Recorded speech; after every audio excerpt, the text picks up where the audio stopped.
Jajaran Satuan Brimob Forensik Rabu jam 2 Februari tahun 2025. Siap! Laksanakan!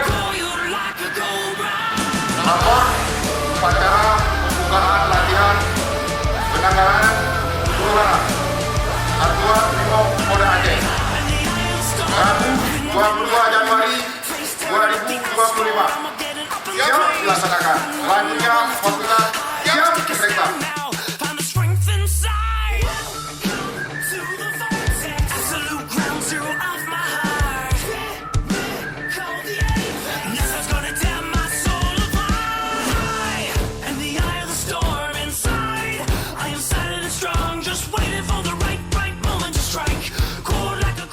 Karena itu saya sangat mengharapkan bahwa latihan ini dapat dilaksanakan dengan sebaik-baiknya. Saya kira ini bukan kemampuan baru, bukan hanya pengulangan. Saya harapkan seluruh personel yang mengikuti latihan betul-betul memahami.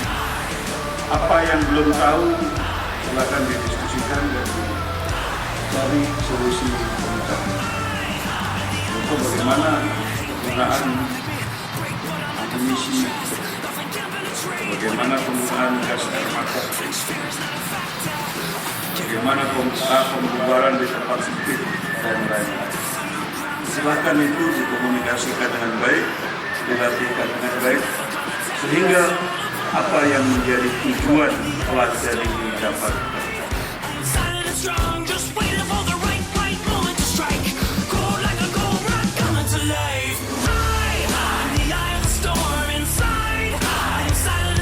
Sebuah laporan,